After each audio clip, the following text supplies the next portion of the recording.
으로 이렇게 인사해 보겠습니다. 메리 크리스마스 인사해 봅시다. 네, 메리 크리스마스, 메리 크리스마스. 네, 설교를 시작하면서 이제 얼마 남지 않은 성탄절에 제가 겪었었던 성탄절의 추억들을 돌이켜 보았습니다. 그러면서 들었던 생각은 이 자리에 계신 많은 분들에게도 서로 다른 그러나 풍성한 크리스마스의 추억들이 있을 것이라는 생각이 들었습니다. 그러시죠? 성탄절 하시면은 어떤 생각이 먼저 떠오르십니까? 저는 설교를 준비하면서 주일날 엘리베이터에서 이름을 모르는 한 어떤 어린 친구에게 같이 엘리베이터를 타게 돼서요. 너는 성탄절 하면, 크리스마스 하면은 뭐가 생각나? 라고 물으니까 이 친구는 빤히 보면서 선물이요 이렇게 얘기를 했습니다. 그러면서 왜요? 아저씨도 선물 줄 거니? 이런 표정으로 저를 쳐다봤었습니다. 또 혹은 제게는 이런 대학 후배가 있습니다. 이 친구는 크리스마스 때만 되면 저한테 문자를 보냅니다. 그런데 이 친구는 10년 동안, 무려 10년이에요. 10년을 연애하다가 무려 크리스마스 이브 날 헤어진 친구가 있습니다. 그래서 이 친구가 몇 년째 저에게 형은 목사님이라 성탄절이라 바쁘시겠네요. 메리 크리스마스 점점점 항상 점이 3개가 있어요. 이런 문자를 보내오는 후배가 있습니다. 네, 정말로 크리스마스에는 많은 이야기들이 있습니다. 그러나 함께 나눌 이 성탄절에 우리 사랑하는 온 세계의 성도님들과 나누고 싶은 것은 선물도 아니고요, 연인도 아니고 성탄절의 주인이신 우리 예수 그리스도에 관한 이야기입니다. 우리는 크리스마스를 이야기할 때 예수님에 대한 이야기를 반드시 나누어야만 합니다. 오늘 누가복음 말씀을 통해 예수님의 이야기가 그 시대의 다리를 거쳐서 우리에게 큰 은혜를 주시기를 주님의 이름으로 축복합니다. 함께 오늘 1절 말씀을 읽어보며 말씀으로 들어가 보겠습니다. 시작. 그때에 가이사 아구스토가 영을 내려 전하로 다 호적하라 하였으니. 아멘. 1절에 보시면은 그때에 가이사 아구스토가 영을 내렸다라고 합니다. 예수님이 태어나신 시대는 로마 시대입니다. 그리고 그 로마 시대 가운데에서도 가이사 아구스토라고 하는 사람이 다스릴 때였습니다. 이 사람은 우리 성경에는 이렇게 나와 있지만 카이사르 아우구스투스라는 이름으로 세계사 교과서에 적혀져 있는 사람입니다. 어떤 사람인가?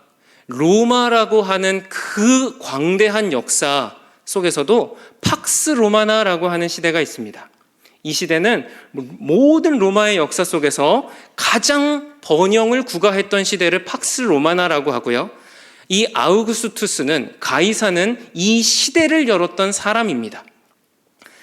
이 가이사 아구스토가 역사를 어떻게 만들었냐면요, 모든 법률과 행정 조직을 이때 다 재편합니다.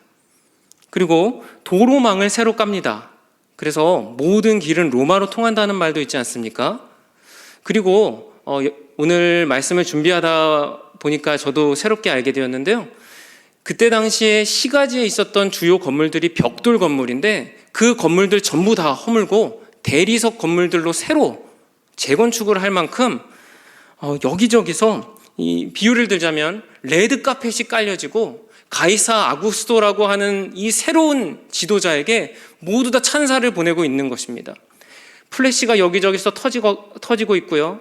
아마 이 시대 때 뉴스나 SNS가 있었다면 온통 가이사 아구스토의 뉴스로 다 뒤덮였을 것이에요.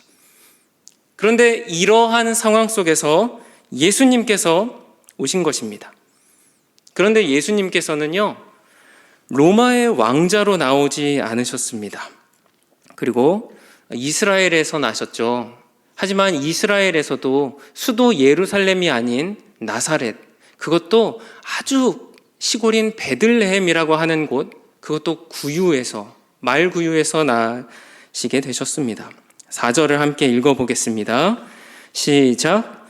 요셉도 다윗의 집 족속이므로 갈릴리 동네에서 유대를 향하여 베들레헴이라 하는 다윗의 동네로 5절은 이렇게 나와 있습니다. 그 약혼한 마리아와 함께 호적하러 올라가니 마리아가 이미 잉태하였더라.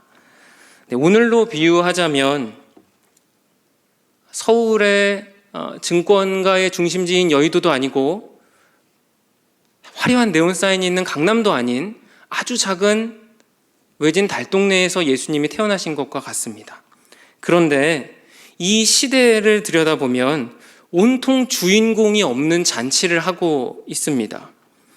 만왕의 왕이 구유에 오셨고 이 구유는 가축들이 밥 먹는 여물통입니다. 그런데 로마 사람들은 파티가 벌어져 있습니다. 이스라엘의 사람들도 메시아가 나셨지만 메시아를 맞을 준비가 전혀 안 되어 있습니다. 저는 오늘 말씀을 묵상하면서 예수님께 이런 질문이 들었습니다. 예수님, 아니 왜 로마의 아들로 태어나지 않으셨나요? 그러면 조금 더 사람들이 예수님께 집중할 수 있었을 텐데요. 아니면 그것도 아니면요. 사실 예수님은 로마라는 나라가 필요 없으시잖아요. 하늘에서 그냥 베이비 지저스, 아기 예수님도 말고요. 성인의 모습으로 그렇게 내려오실 수 있잖아요. 또 BGM도 천사들 동원해서 막 호 글로리 막 이러면서 찬양도 나오면서 말이죠. 할렐루야. 그러면서 내려오실 수도 있잖아요. 그런데 그것들 다 선택하지 않으셨고요. 예수님은 벌거벗은 몸에 그리고 아기만큼 다른 사람의 도움이 전적으로 필요한 낮은 존재가 어디 있습니까? 누군가 도와주지 않으면 아무것도 할 수 없어요. 그런데 그런 존재로 우리에게 오시기를 선택하셨다는 것입니다. 예수님 왜 그러셨나요? 계속 묵상을 하다 보니까 저는 말씀 속에서 그 이유를 찾았습니다. 그것은 사랑하시기 때문입니다. 예수님께서 이 세상에 오신 것은요, 그분의 사랑 고백입니다. 하나님께서는 우리 인간들에게 끊임없이 사랑한다고 말씀해 주셨죠. 이 세상을 창조하시고 그 창조의 아름다움을 주시며 사랑한다고 표현하셨는데 인간들이 알아차리지 못했습니다. 하나님의 좋은 사람들을, 수많은 사도들을, 그 이전엔 선지자들을 보내어 말씀해 주셨죠. 하지만 하나님의 사랑을 깨닫지를 못하는 것이에요. 물론 사도는 신약이지만요. 그러나 우리 예수님께서 인간 편에서 알아차리지를 못하기 때문에 직접 내려오기를 선택하셨습니다. 그리고 아기가 되신 것은요, 하나님께서, 하나님의 아들이 친히 프로포즈를 하신다는 것이에요. 조금 더 설명을 드려보겠습니다. 예수님의 아기 되심이 왜 프로포즈인가? 그것은 낮아짐의 방법이기 때문입니다. 우리 예수님은 사랑은 강요로 되지 않는다는 것을 알고 계셨습니다. 만약에 예수님께서 로마의 황제의 아들로 태어나서 우리에게 사랑한다고 말을 해본다고 가정해 볼까요? 그 고백을 거절할 수 있는 사람이 어디 있습니까? 필연적으로 누군가에게 프로포즈를 하게 된다면요, 프로포즈를 받는 사람은 두 가지 중에 한 가지 감정을 느끼게 됩니다. 반드시요. 첫 번째는 두려움이고요. 첫 번째는 설레임입니다. 누군가에게 프로포즈를 한다? 반드시 두 가지 중에 하나를 느낄 수밖에 없어요. 그런데 로마의 황제의 아들로 오신 예수님이 내가 너를 사랑한다. 내 사랑을 받지 않겠니? 라고 한다면 이것은 사랑이 아니라 강요가 되는 것이죠. 그래서 예수님은 사랑이란 자원하는 마음으로 받아들이지 않으면 사랑이 아니라는 것을 알고 계셨습니다. 그래서 강력한 세상의 왕의 모습이 아니라 구유에 놓인 낮은 왕의 모습으로 오시기를 자원하신 것이죠. 프로포즈를 할 때 왜 남자가 무릎을 꿇고 한 손에는 꽃다발을 내밀까요? 사랑은 완력과 힘으로 되질 않는다는 표현이지 않습니까? 그렇습니다. 우리 예수님께서는 이 세상의 어떤 왕보다도 더 강력한 왕이심에도 불구하고 그 사랑, 너무나 사랑하신다는 그 고백을 하시기 위해서 친히 아기가 되시는, 그것도 가장 낮은 곳에서 태어나시는 그 낮음을 선택하시고 프로포즈를 하신 것입니다. 낮아짐이 그분의 사랑이라고 했을 때 예수님이 우리를 사랑하시는 그 사랑을 한번 묵상해 보시기를 바랍니다. 예수님은 정말로 사랑은 낮아짐, 그리고 완력과 힘이 아닌 그 낮아짐과 자원하는 마음 속에서 나온다는 것을 아셨기 때문에 예수님은 구유에서 태어나시고 평생을 낮은 자들과 사시고, 그리고 십자가라고 하는 가장 빛나는 꽃다발로 우리에게 정말로 낮아지는 모습으로 프로포즈를 하셨다는 것을 발견했습니다. 그래서 저는 오늘 설교를 준비하면서 프로포즈의 시작, 이렇게 설교 제목을 지으려다가 이제 뒷부분에 더 큰 은혜가 있어서 이렇게 제목을 지었었습니다. 사랑하는 성도 여러분, 성탄절입니다. 우리의 성탄절은 예수님의 프로포즈 그 기념일입니다. 그런데 우리가 이 크리스마스가 너무나 많이 익숙해져서 아주 멋진 이 기념일을 형식적으로 지나버리지는 않는지요. 사랑하는 성도 여러분들에게도 다 기념일이 있지 않으십니까? 그 기념일들에 여러분들에게도 풍성한 또 어떤 기억들과 또 이벤트들이 있지 않습니까? 우리를 향한 프로포즈의 기념일입니다. 하나님의 아들 예수님이 찾아오신 기념일이죠.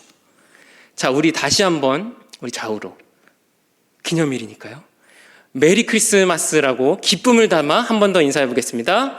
메리 크리스마스. 네, 메리 크리스마스. 우리 예수님의 프로포즈의 날입니다. 할렐루야. 아멘. 우리 사랑하는 성도 여러분들의 가정 속에 진심으로 예수님의 이 고백이 울려 퍼지기를 축복합니다.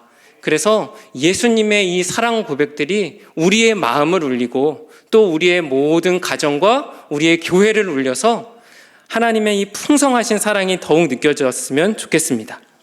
자, 그런데 문제는 예수님이 이렇게 낮은 곳으로 오시는데 사람들은 전혀 준비가 안 되었다는 것입니다. 7절 말씀 한번 읽어보도록 하겠습니다. 시작. 첫 아들을 낳아서 구유에 누웠으니 화려한 로마의 문명, 그 속에서 사람들은 가이사 아구스토에게 박수를 칠 준비가 되어 있습니다. 이스라엘의 땅은 어떤가요?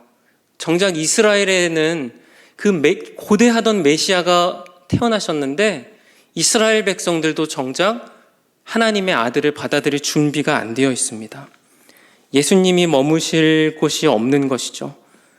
마리아와 요셉이 아기를 낳을 곳이 없어서, 아니 하룻밤 묵을 곳이 없어서 여관을 돌고 돌아서 그 누울 곳이 없어서 이제 마구간으로 가게 됩니다.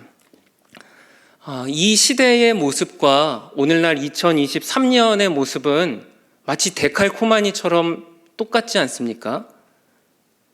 정작 주인이신 왕이신 예수님이 태어났는데 박수갈채를 받으실 분은 우리 예수님이신데 로마의 사람들은 화려한 레드카펫을 깔고 다른 박수를 준비하고 있어요. 오늘날의 시대도 크리스마스는 예수 그리스도의 프로포즈의 날인데 수많은 이벤트들이 있습니다. 수많은 엔터테인먼트 예능들이 있어요. 수많은 게임들이 새롭게 열리고요. 수많은 콘서트들이 열립니다. 하지만 그 속에서 정작 예수 그리스도는 빠져있는 모습. 사랑하는 성도 여러분들께 먼저 이것을 권면하고 또 제가 말씀을 묵상하였었던 은혜를 나누고 싶습니다.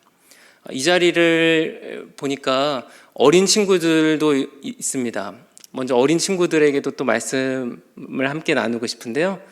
우리 친구들에게 말하고 싶은 것은 크리스마스 때만 되면은, 또 청년들도 마찬가지입니다. 게임 이벤트들이 그렇게 많습니다.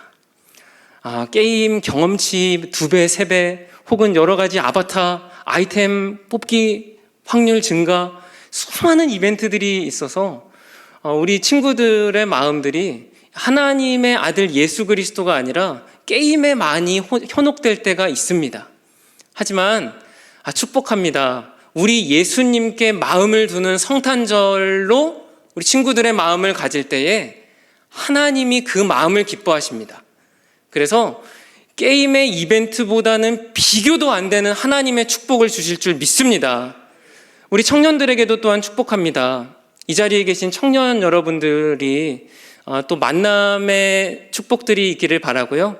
또 남자친구, 여자친구를 만나실 때 많은 데이트들을 하시고 약속을 하실 수 있으실 텐데 그 약속의 자리, 그 만남의 자리에 예수님을 초청해 보시기를 축복합니다. 두 사람만이 즐거운 것이 아니고요. 두 사람 사이의 그 자리에 예수님이 앉아 계시고 예수님이 중심이 되시고 예수님이 인도하시는 데이트. 그럼요, 여러분들이 생각지도 못한 그런 아름다움과 풍성함들이 채워집니다. 그래서 데이트를 하시기 전에 기도를 하셔도 좋고요. 카페에서. 저는 그렇게 해보았어요. 너무 좋아요. 강추합니다. 또 혹은 이 데이트를 하실 때 제가 나중에 말씀드릴 또 어떤 이런 공연들을 보셔도 좋을 것 같습니다. 우리 장년 성도님들에게도 축복하고 싶습니다. 우리 어른 성도님들은 연말이지 않습니까? 엄청 바쁘시죠. 네. 그런데 이 바쁨의 일상 속에서 예수님의 그 한 자리를 여러분들의 삶 가운데 내어드릴 수 있도록 예수님과의 시간을 고요하게 가져보기를 축복합니다. 저는 온세계 교회에서 삼산지구와 교육 디렉터를 맡고 있습니다. 연말에는 여러분들도 바쁘신 것처럼 저도 많이 바쁩니다. 그리고 모든 사역자들이 바쁩니다. 일정을 돌아보면 은퇴식과 취임식이 있었죠. 그리고 파주의 문화교회도 다녀왔고요. 이번 주에는 어제와 오늘 해피박스도 있었습니다. 이제 저 개인적으로는 성탄 축제를 기획을 맡고 있고요. 그리고 지구에서 병원 신방이나 이사 신방, 또 다음 세대국의 내년에 기획을 맡고 있습니다. 그런데 이런 바쁜 일정들을 살아내고 있는 가운데 제가 오늘 설교를 하고 있지 않습니까? 이제 지난주에 제가 오늘 설교라는 것을 알게 되었어요. 설교 순서가 어떻게 정해지는지 많이 궁금하시죠? 네, 저한테 정말로 물어보시는 권사님들도 많으신데요. 이제 그 전주에 정해집니다. 그런데 이제 내년에는 픽스가 될 것 같습니다. 그런데 제가 처음 오늘 설교라는 것을 알게 됐을 때 제 마음이요, 허걱 소리가 먼저 나왔어요. 토요일 날 리허설 해야 되는데, 그리고 이사신방도 있는데, 24일 그 준비하는 거 더 체크해야 되는데, 그래도 미리미리 준비하면 되겠지. 그리고 말씀을 준비합니다. 그런데 사역도 그렇고요, 일이라는 것도 그렇고요, 열심히 하다 보면 또 다른 일들이 또 주어지지 않습니까? 이만큼의 일을 했는데 또 다른 부분의 일이 또 채워지는 것이에요. 그때 제가 들었던 생각이, 왜 금요 설교 나지? 라는 생각이 들었어요. 왜 나지? 그리고 또 열심히 사역을 합니다. 그러다가 또 어제와 오늘 이제 해피박스를 열심히 했죠. 이제 해피박스를 해보시면 아시겠지만 이제 열심히 무거운 것도 듭니다. 어제 집에 가서 이제 잠자리에 드는데 이제 설교 원고를 더 보고 자야 되는데 이제 피곤하니까 바로 잠을 잤어요. 아침에 일어났는데 왜 오늘 설교 나지? 또 생각이 드는 거예요. 네, 사역자들이 이렇게 연약합니다. 기도해 주셔야 돼요. 자, 그런데 제가 이 세 번째 생각이 들었을 때 주님, 뭔가 잘못됐습니다 라는 생각이 들었어요. 주님, 제가요 지금 뭔가 너무 분주한데요, 제가 하나님의 말씀을 전하는 이게 가장 우선인데 제가요 지금 뭔가 놓치고 있는 것 같아요. 그래서 하던 일들을 잠시 내려놓고 저의 기도의 자리로 갔습니다. 그리고 잠시 올해도 아니었어요. 한 15분 잠시 기도하는데 하나님께 이렇게 기도했어요. 하나님, 저 너무 분주해요. 그런데 뭔가 잘못된 것 같아요. 주님이 오신 날 하나님의 아들이 사랑하신다고 프로포즈 하시기 위해 이 땅에 오신 날인데 제가요 마음의 평안을 잠시 잃었던 것 같아요. 그런데 제 책상이 분주하더라도 이렇게 정말로 기도했거든요. 제 책상이 지저분하더라도요, 예수님이 계셔야 할 제 마음의 자리가 지저분할 수는 없어요. 하나님, 제 마음에 들어와 주세요. 저는 다른 행복의 기회 말고요, 다른 어떤 분주함보다도 말고요, 예수님이라는 중요성을 놓을 수가 없어요. 그래서 예수님, 제 마음에 들어와 주세요 라고 기도하고 다시 사역을 시작했어요. 그러니까요, 이전까지는 제가 이 고백을 하는 것이요, 저는 저 개인적으로 봤을 때 사역자로서 그렇게 잘하는 게 없습니다. 뭐 기획을 할 때도 엄청난 아이디어가 있는 것도 아니고, 또 설교를 준비할 때도 뭐 그렇게 대단하지도 못하고. 그런데 이런 일들이 주어질 때 정말 꼼꼼하게 체크하려고 하는 그런 것들이 있었거든요. 그런데 이 마음이 이전엔 실수하면 안 돼, 하나라도 틀어지면 안 돼라는 이런 의무감에서 했었던 준비가요, 이렇게 10분에 잠시 마음의 빈방을 만들고 예수님을 초청하고 나니까요, 의무감에서가 아니라 나 예수님의 생일 파티 매니저, 나 예수님의 생파 매니저지. 그래서 이 시대가 정말로 아구스도에게 거짓된 박수를 치는 것처럼 예수님이 없는 다른 곳에 박수를 치고 있는 이 시대 속에서 예수님의 생일 파티를 아이들과 또 우리 어른 성도님들과 함께 아름답게 올려드리는 그 매니저, 하나님께서 이 시간을 얼마나 기뻐하시겠어? 라고 하는 마음이 들면서 이전의 그런 분주함들과 또 그런 의무감들이 아니라 기쁨으로 일들을 처리하게 되는 것을 느꼈습니다. 사랑하는 성도 여러분들은 어떠십니까?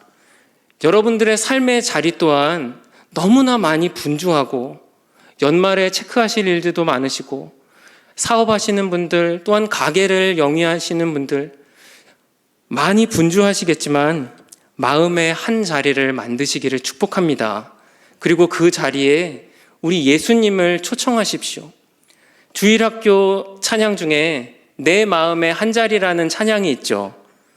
그런데 이 찬양은 가사가 이러합니다. 내 마음의 한 자리, 내 마음의 한 자리, 그 자리에 예수님 오셔서 앉으옵소서, 이런 찬양인데요, 말씀을 묵상하다 보니 또 한 가지 깨달은 것은 우리의 마음의 자리는 애시당초 하나밖에 없다는 것입니다.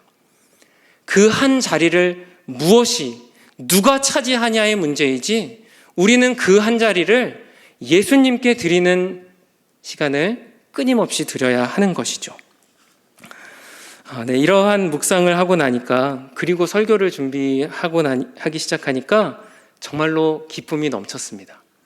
사랑하는 성도 여러분들도 내 마음의 한 자리에 예수님이 들어오셔서 분주함이 아닌 은혜, 의무감이 아닌 충만함을 체험하시기를 축복합니다. 한번 따라해 보시겠습니까? 빈방 없습니까? 빈방 없습니까? 오늘 말씀에서 마리아와 요셉이 여관마다 물었었던 질문이겠죠. 빈방 없습니까? 빈방이 없습니까? 그런데 이 나사렛이라고 하는 이 이스라엘이라고 하는 동네조차도 여관에 자리가 없을 정도로 모두 다 분주했어요. 그런데 오늘날 이 시대도 너무나 많이 바빠서 우리가 예수님께 내어드릴 내 마음의 빈방이 없다면 이것은 너무 큰 문제일 것입니다. 제가 빈방 없습니까? 라는 이 질문을 따라 해보라고 하였는데요, 이 질문은 성경에 나오는 대사이기도 하지만 연극의 대사이기도 합니다. 미국의 한 초등학교에서 있었던 일입니다. 이 윌리라고 하는 장애 아동이 있었습니다. 학교에서 연극을 하는데 오늘의 이 말씀을 배경으로 연극을 합니다. 그런데 이 장애 아동이 많은 것들을 소화하지 못하기 때문에 이 아이에게 이 여관 주인의 배역을 맡깁니다. 대사는 딱 하나밖에 없습니다. 마리아와 요셉이 찾아왔을 때 빈방 없나요? 물으면 빈방 없어요 라고 대답하는 겁니다. 그래서 빈방이 정말 없나요? 물으면 빈방 없습니다 라고 하는 게 끝인 거예요. 연극이 시작됩니다. 마리아와 요셉이 여관에 들어오고 물어봅니다. 빈방 없습니까? 윌리가 대답하죠. 빈방 없습니다. 마리아가 배를 움켜쥐고 요셉이 다시 말을 합니다. 정말로 빈방이 없습니까? 저의 부인이 곧 아기를 낳을 것 같습니다. 온 동네를 다 돌아다녔습니다. 빈방이 하나도 없습니다. 없습니다. 정말로 이 여관에 빈방이 없습니까? 빈방 없어요. 윌리가 또 대답하죠. 마리아와 요셉이 퇴장합니다. 그리고 이내 요셉이 한번 뒤를 돌아보는데 이 윌리라고 하는 아이가 이 상황이 너무나 마음이 아팠던 거예요. 그러면서 막 울면서 이 마리아와 요셉을 향해 뛰쳐가면서 마리아와 요셉을 붙잡습니다. 그리고 이렇게 말하죠. 빈방 없는데요. 근데 제 방을 드릴게요. 아니 이제 곧 예수님이 낳으실 거잖아요. 근데 빈방이 없으면 어떡해요?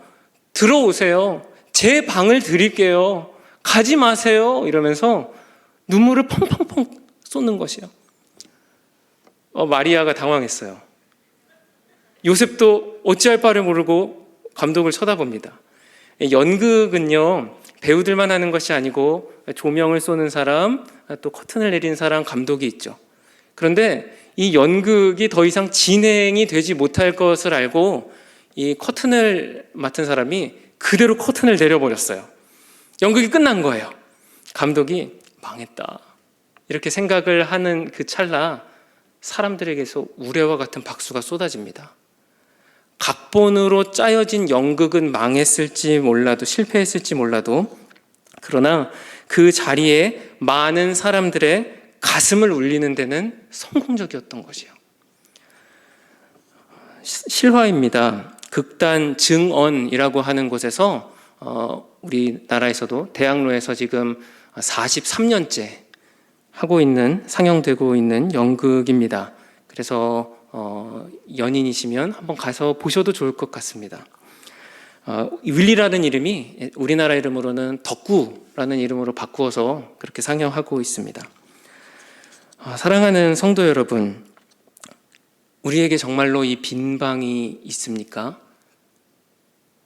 현세 시대의 사람들과 똑같이 우리도 가이사 아구스토에게 박수치듯 너무나 많은 이 세상의 네온사인과 혹은 이 세상의 즐거움들에 그리고 분주함에 마음을 뺏겨서 예수님이 들어오실 마음의 빈자리가 없지는 않는지요. 우리는 함께 이 마음의 자리를 확보해야 합니다.